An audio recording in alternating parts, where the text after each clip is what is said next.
அனைவருக்கும் வணக்கம். 9ஆம் வகுப்பு மாணவர்கள் இந்த வார இறுதியில் எழுதவிருக்கும் ட்ரஸ்ட் தேர்வை பற்றிய முக்கிய குறிப்புகளை பற்றி இந்த வீடியோவில் பார்க்கலாம். Welcome to Mani math board. Trust Tamil Nadu ஊரக திறனாய்வு தேர்வு பற்றிய அறிமுகம், தேர்வு செய்யப்படும் விதம், உதவித்தொகை பற்றி சும்மா லேசாக பார்த்துட்டு முக்கிய குறிப்புகள் பற்றி தான் விரிவாக பார்க்க போகிறோம்.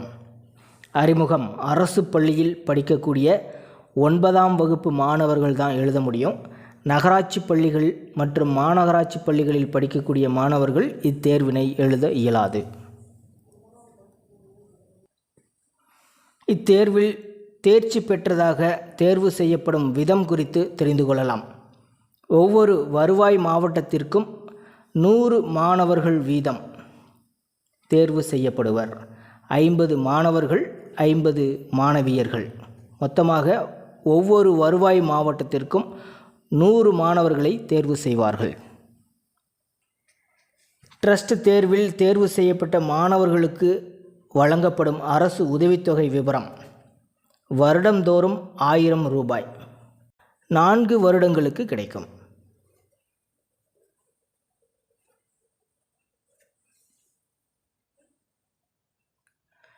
ட்ரஸ்ட் வினாத்தாளானது 4 பிரிவுகளை கொண்டது. முதல் பிரிவு கணக்கு, அடுத்தது அறிவியல், சமூக அறிவியல், கடைசியாக மனத்திறன் பகுதி. ஒவ்வொரு பிரிவிலிருந்தும் தலா 25 வினாக்கள் கேட்கப்படும். 1 முதல் 25 வினாக்கள் கணித பாடத்திலிருந்தும், 26 முதல் 50 வரையிலான வினாக்கள் அறிவியல் பாடத்திலிருந்தும், வினா எண் 51 முதல் 75 வரையிலான வினாக்கள் சமூக அறிவியல் பாடத்திலிருந்தும், வினா எண் 76 முதல் 100 வரையிலான வினாக்கள் மனத்திறன் பகுதியிலிருந்தும் கேட்டிருப்பாங்க. கணக்கு, அறிவியல், சமூக அறிவியல் இந்த 3 பாடப்பகுதிகளும் நமக்கு பாட புத்தகத்திலிருந்து உள்ள சிலபஸ் தான். அதுவும் சொல்லப்போனால் 8ஆம் வகுப்புக்கான பாட புத்தகத்திலிருந்து தான் மோஸ்ட்டாக கேட்பாங்க. 99% 8th புக்கு தான். மனத்திறன் பகுதியை நம்ம விரிவாகவே பார்க்கணும்.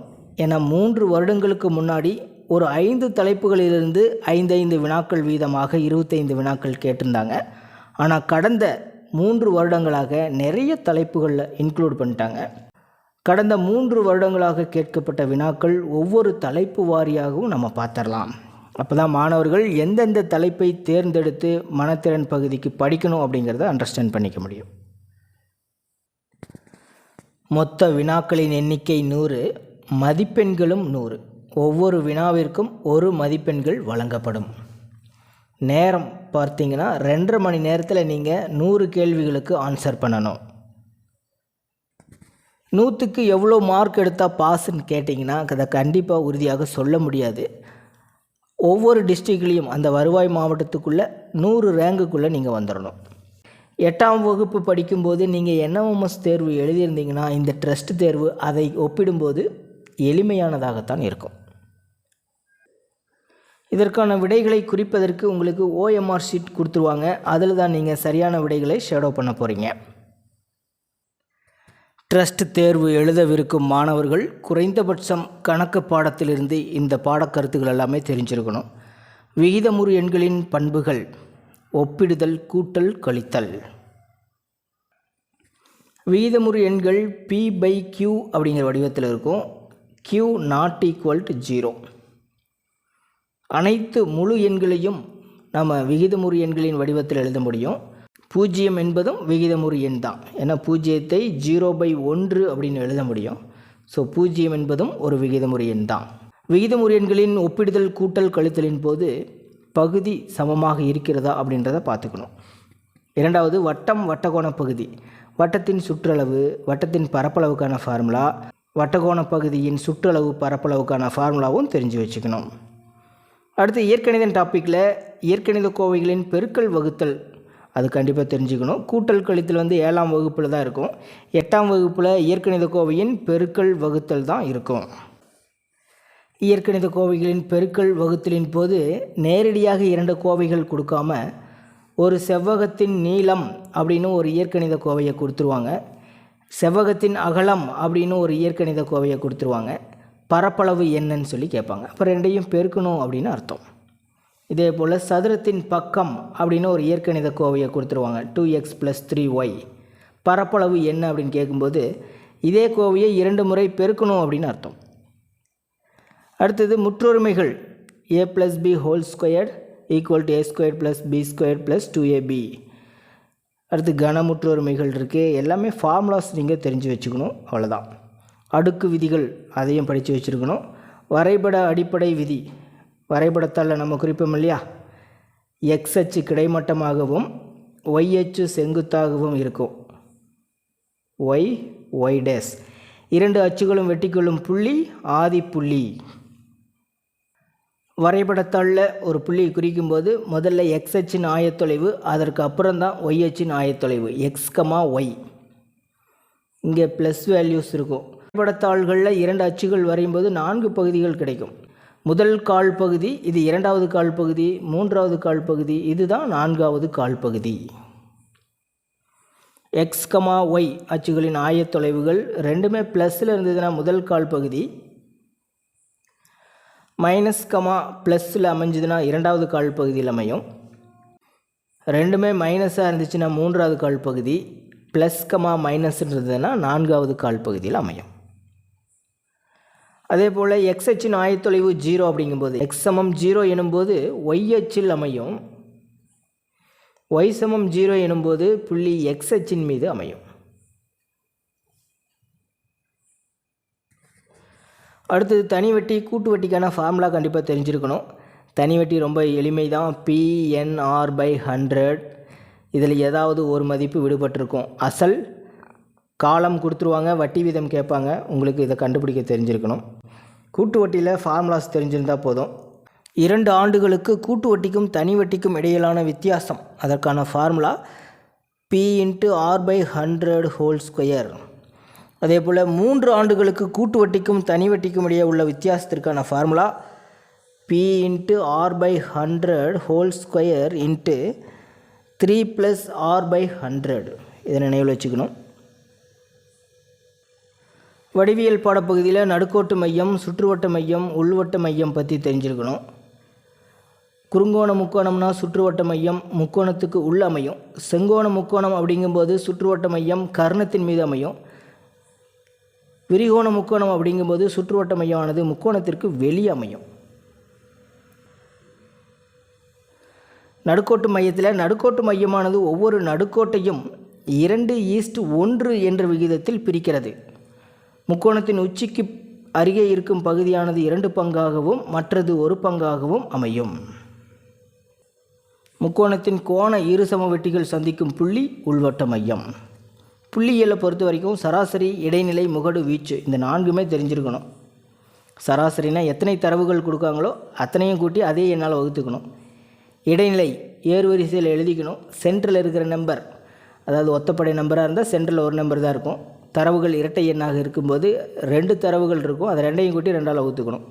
முகடு, எந்த தரவானது அதிக முறை ரிப்பீட்டடாக வந்திருக்கோ அதுதான் முகடு. வீச்சு, கொடுக்கப்பட்டிருக்கிற தரவுகள்லேயே மீப்பெரு மதிப்பு மைனஸ் மீச்சிறு மதிப்பு. அடுத்து ஃபிபனோசி, உங்களுக்கு தெரியும், எண்ணுதலில் அடிப்படை கொள்கை. இப்போ சட்டை 5 விதமான சட்டை, 3 விதமான ஃபேண்ட் வச்சுருக்காரு. அவர் ஒரு சட்டை மற்றும் ஃபேண்ட் அணிவதற்கான எத்தனை வாய்ப்புகள் இருக்குது அப்படிங்கிற மாதிரி கணக்குகள் கேட்பாங்க. கணக்கு பாடத்தில் 25 வினாக்கள் கேட்பாங்க. இதில் 15 மதிப்பெண்கள் மிக எளிமையாக எடுத்துவிட முடியும். அடுத்தது அறிவியல் தலைப்பில் பார்க்கலாம். அறிவியலில் நிறைய வினாக்கள் இருக்குது, இருந்தாலும் ஓரளவுக்கு நம்ம அப்படியே பார்த்துக்கிட்டு போகலாம். ரேடியன், பை ரேடியன் சமம் 180 டிகிரி. இதிலிருந்தே நம்ம அப்படியே ஒவ்வொன்றா நம்ம ஃபார்ம் பண்ணிக்க முடியும்.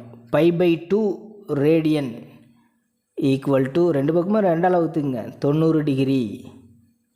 π/4 ரேடியன் சமம் 45 டிகிரி. இதெல்லாம் நினைவில் வச்சுக்கலாம். கடிகாரங்களில் குவார்ட்ஸ் கடிகாரம், அணுக்கடிகாரங்கள், கிரீன்விச் சராசரி நேரம் GMT பற்றியும் ஒரு முறை படிச்சுக்குங்க. பாஸ்கல் விதியின் பயன்பாடுகள் கண்டிப்பாக நினைவில் வச்சுருக்கணும். அதிலிருந்து கண்டிப்பாக ஒரு மார்க் கேட்டுடுறாங்க. வாகனங்களில் உள்ள வேகத்தடை அமைப்பு பாஸ்கல் விதியின் அடிப்படையில் செயல்படுகிறது. இப்போ வேகத்தடை பொறுத்துக்களை கொடுத்துருவாங்க. இந்த பக்கம் பாஸ்கல் விதிக்கு நேராக நீங்கள் மேட்ச் பண்ணணும்.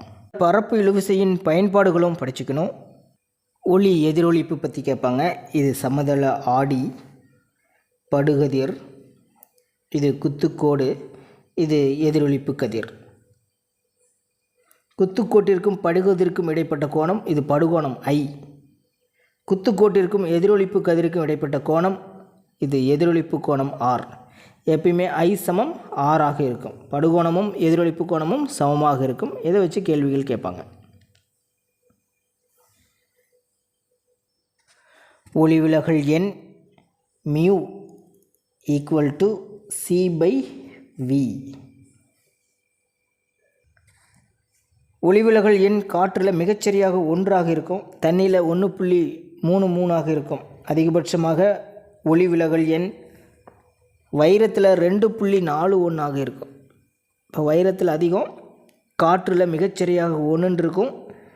நீர் மண்ணெண்ணெயில் 1க்கு மேலே இருக்கும், >1.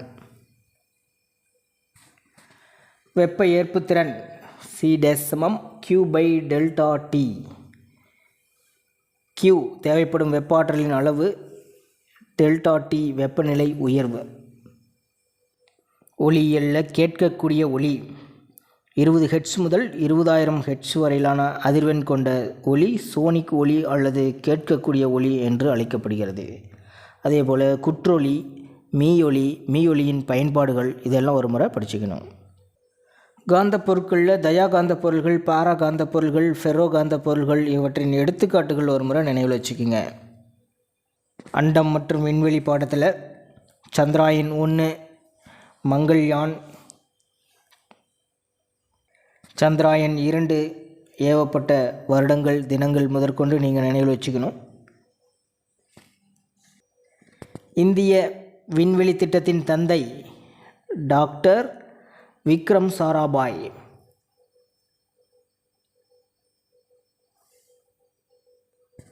கெமிஸ்ட்ரிக்கு போயிடலாம். இதுவரைக்கும் மொத்தம் 118 தனிமங்கள் கண்டுபிடிக்கப்பட்டுள்ளது. இந்த 118 தனிமங்களில் 94 தனிமங்கள் இயற்கையாகவே கிடைக்குது. மீதமுள்ள 24 தனிமங்கள் ஆய்வகங்களில் செயற்கையாக தயாரிக்கப்படுகிறது. அலோகங்கள் மற்றும் உலோகங்களின் பண்புகள் படிச்சுக்கணும். உலோகப் போலிகளுக்கான எடுத்துக்காட்டுகள் தெரிஞ்சு வச்சுக்கணும்.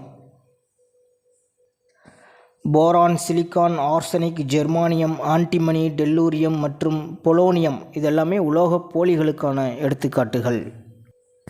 புத்தகத்தில் சேர்மங்களின் பெயர்களும் அவற்றின் பொது பெயர்களும் வரிசைப்படுத்தி கொடுத்துருப்பாங்க.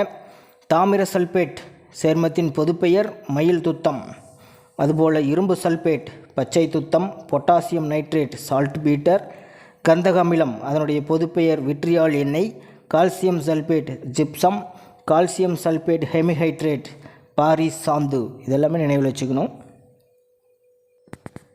பசுமை இல்ல வாயுக்கள் carbon dioxide, nitrous oxide, methane, chlorofluorocarbon. அமிலங்கள் மற்றும் காரங்கள் முக்கியமான பாடம். பழங்கள் மற்றும் காய்கறிகளில் காணப்படுபவை கரிம அமிலங்கள். தொழிற்சாலைகளில் அமிலங்கள் செயற்கையாக உற்பத்தி செய்யப்பட்டால் அது கனிம அமிலங்கள். கரிம அமிலங்களுக்கான எடுத்துக்காட்டுகளும் கனிம அமிலங்களுக்கான எடுத்துக்காட்டுகளும் தெரிஞ்சு வச்சுக்கணும். உற்பத்தி வாயு கார்பன் மோனாக்சைடு ப்ளஸ் நைட்ரஜன் கலந்த கலவையாகும். நிலக்கரி வாயு hydrogen plus methane plus carbon dioxide கலந்த வாயு ஆகும். நீர்வாயு கார்பன் மோனாக்சைடு ப்ளஸ் ஹைட்ரஜன் கலந்த கலவை. உயிரி வாயு methane plus carbon dioxide கலந்த கலவை. தாவரவியலில் நுண்ணுயிரிகளால் தாவரங்களுக்கு உண்டாகும் நோய்கள் படிச்சுக்கணும். ஒரு அட்டவணை மாதிரி கொடுத்துருப்பாங்க. நுண்ணுயிரிகளால் விலங்குகளில் உண்டாகும் நோய்கள் பற்றி தெரிஞ்சுக்கணும். நுண்ணுயிரிகளால் மனிதர்களுக்கு உண்டாகும் நோய்கள் பற்றியும் படித்து வச்சுக்கணும். உயிரினங்களின் ஒருங்கமைவு பாடத்தில் அந்த கண், பார்வை, புலனுறுப்பு அதிலிருந்து ஒரு வினா கண்டிப்பாக கேட்டுறாங்க. விழி வெண்படலம், கார்னியா, ஐரிஸ் கருவிழி, கண்பாவை இதெல்லாம் ஒரு முறை நினைவுபடுத்திக்கணும். இதே போல் விலங்குகளின் இயக்கம் பாடத்தில் மூட்டுகளின் வகைகள் அதற்கான எடுத்துக்காட்டுகளும் நினைவில் வச்சுக்கணும். இதுபோல் நிறைய சொல்லலாம், ஆனால் நமக்கு டைம் பத்தாது. இதே போல் ஒவ்வொன்றையும் தேர்ந்தெடுத்து படிச்சுக்கணும். அடுத்தது சமூக அறிவியல் பாடத்தில் முக்கியமானதை பற்றி பார்க்கலாம். 8ஆம் வகுப்பு சமூக அறிவியல் பாடப்புத்தகத்தை மட்டும் படித்தா போதும். முதல் பாடம் ஐரோப்பியர்களின் வருகை. ஐரோப்பியர்கள் ஒவ்வொருவராக இந்தியாவுக்கு வந்திருப்பாங்க. முதல்ல போர்ச்சுகீசியர்கள், டச்சுக்காரர்கள், ஆங்கிலேயர்கள், டேனியர்கள், ஃப்ரெஞ்சுக்காரர்கள் அப்படின்னு ஒவ்வொருத்தரும் கால வரிசைப்படி வருகையை நம்ம தெரிஞ்சு வச்சுக்கணும். அவர்கள் கட்டிய கோட்டை விபரங்களையும் நம்ம தெரிஞ்சு வச்சுக்கணும். டச்சுக்காரர்கள் பழவேற்காட்டில் கெல்ட்ரியா கோட்டையை கட்டினர். ஆங்கிலேயர்கள் தான் அதிகமாக கட்டியிருப்பாங்க. சென்னையில் புகழ் வாய்ந்த வணிக மையம் புனித ஜார்ஜ் கோட்டையை கட்டினாங்க. 2வது பாடம் வர்த்தகத்திலிருந்து பேரரசு வரை. இந்த பாடம் ஃபுல்லாகவே போர்கள் நடைபெற்ற ஆண்டு உடன்படிக்கை தான் மேக்சிமம் இருக்கும். போர்கள்: பிளாசி போர் 1757, பக்சார் போர் 1764, அதைத் தொடர்ந்து 3 கர்நாடக போர்கள்: அடையார் போர், ஆம்பூர் போர், ஆற்காட்டு போர். உடன்படிக்கை: ஆயிலா சப்பேல் உடன்படிக்கை, பாண்டிச்சேரி உடன்படிக்கை, பாரிஸ் உடன்படிக்கை. அடுத்தது ஆங்கிலேய மைசூர் போர்கள் 4 இருக்கும். ஆங்கிலேய மராத்திய போர்கள் 3 போர்கள் நடந்திருக்கும். இந்த மாதிரி போர்கள், உடன்படிக்கைகளை தொடர்ந்து துணைப்படை திட்டம், வாரிசு இழப்பு கொள்கை பற்றியும் தெரிஞ்சு வச்சுக்கலாம். கிராம சமூகமும் வாழ்க்கை முறையும். ஒரு 3 வகையான நில வருவாய் திட்டங்கள் அமுல்படுத்தியிருப்பாங்க. நிலையான நில வருவாய் திட்டம், ரயத் வாரி முறை, மகள் வாரி முறை.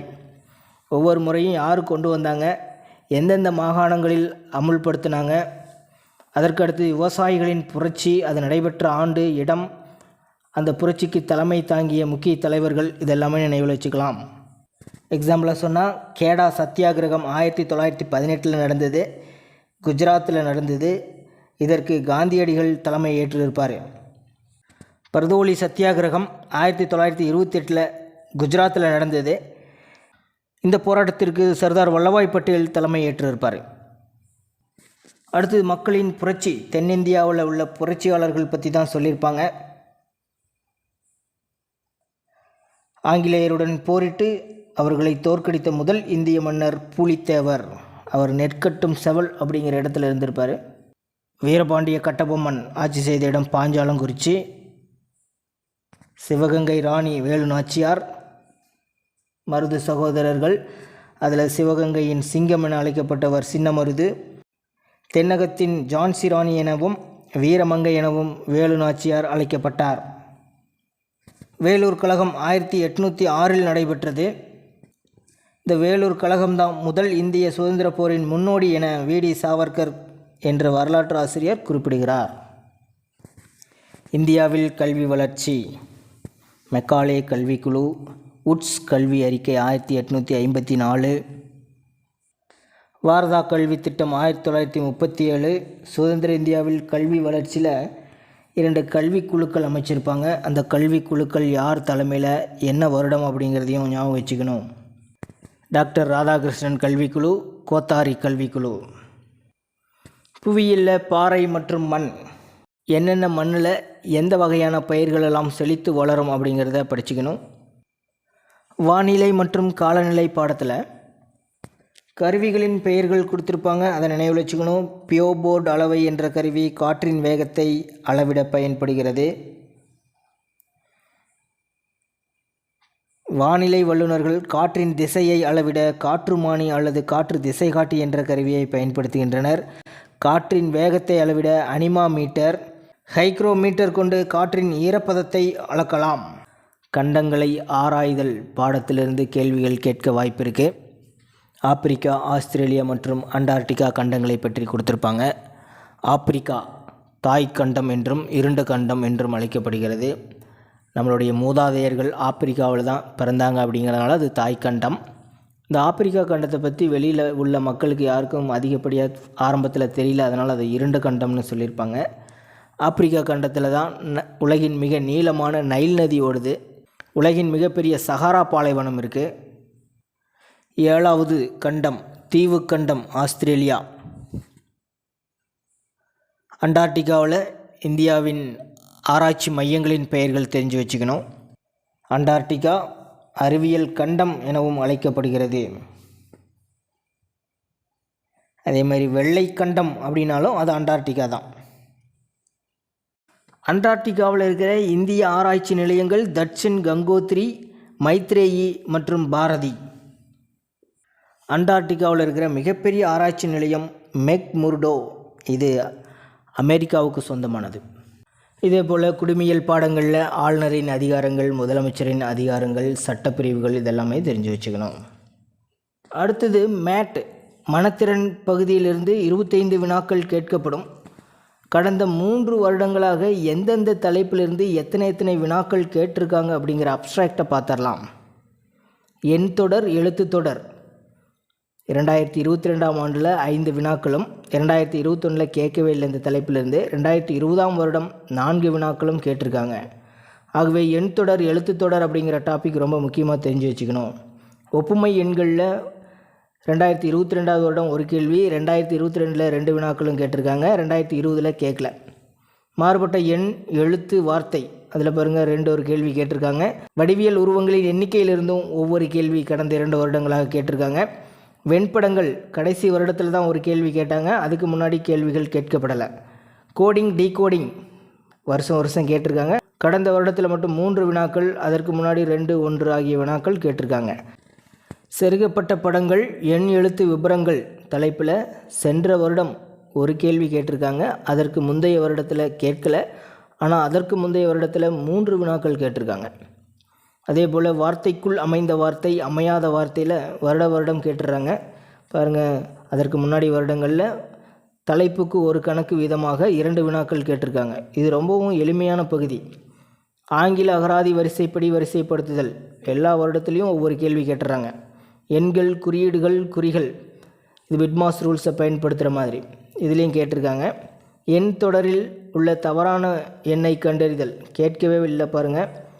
விரிவாக்கத்தின் 1ஆம் இலக்கம் கடந்த 3 வருடமாக கேட்கல. படங்களில் விடுபட்ட எண் அல்லது எழுத்தை கண்டறிதல் போன வருஷம் மட்டும் இந்த தலைப்பிலிருந்து 5 வினாக்கள் கேட்டிருக்காங்க. அதற்கு முந்தைய வருடம் ஒரு வினாவும், அதற்கு முந்தைய 2020ஆவது வருடத்தில் ட்ரஸ்ட் வினாத்தாளில் 3 வினாக்களும் கேட்டிருக்காங்க. சூழ்நிலை கணக்குகள், இருக்கை அமைப்பு கணக்குகள் ரொம்ப ரேராக கேட்டிருக்காங்க. வயது கணக்குகள் கடந்த 3 வருடங்களாக கேட்கவே இல்லை. உறவுமுறை கணக்குகள் கடந்த 3 வருடங்களிலும் தலா ஒரு கணக்கு வீதம் கேட்டிருக்காங்க. திசைகள் சார்ந்த கணக்குகள் கடந்த வருடம் தான் கேட்கல, அதற்கு முன்னாடி 2 வருடங்களிலும் ஒவ்வொரு கணக்குகள் கேட்டிருக்காங்க. காலம் சார்ந்த கணக்குகள், புதிர் கணக்குகள் கேட்கல. காலம் சார்ந்த கணக்குகள் 2021ஆம் ஆண்டில் மட்டும் ஒரு வினா கேட்டிருக்காங்க.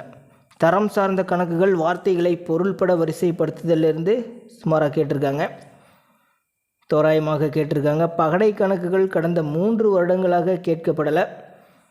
உருவ வரிசையை நிரப்புதல், அதாவது பட வரிசையை நிரப்புதல் 2021 மட்டும் 2 வினாக்கள் கேட்டிருக்காங்க. ஒப்புமை படங்கள் 2022 அதாவது போன வருடத்தில் ஒரு வினாவும், 2020 3 வினாக்களும் கேட்டிருக்காங்க. மாறுபட்ட விடுபட்ட படங்கள் அதில் பாருங்கள் ரேண்டமாக கேட்டிருக்காங்க, 2 வினாக்கள், 1, 2 வினாக்கள் கேட்டிருக்காங்க. கண்ணாடி பிம்பம், நீர் பிம்பம் தலைப்பிலிருந்து கண்ணாடி பிம்பம் தான் மேக்சிமம் கேட்டிருக்காங்க, ஒவ்வொரு வினா. மொத்தமாக 25 வினாக்களுக்கும் நம்ம அப்ஸ்ட்ராக்ட் போட்டிருக்கோம். ட்ரஸ்ட் வினாத்தாளில் கடந்த 3 வருடங்களாக கேட்கப்பட்டிருக்கும் தலைப்புகளை அனலைஸ் பண்ணும்போது எண் தொடர், எழுத்து தொடர் ரொம்ப முக்கியமானது.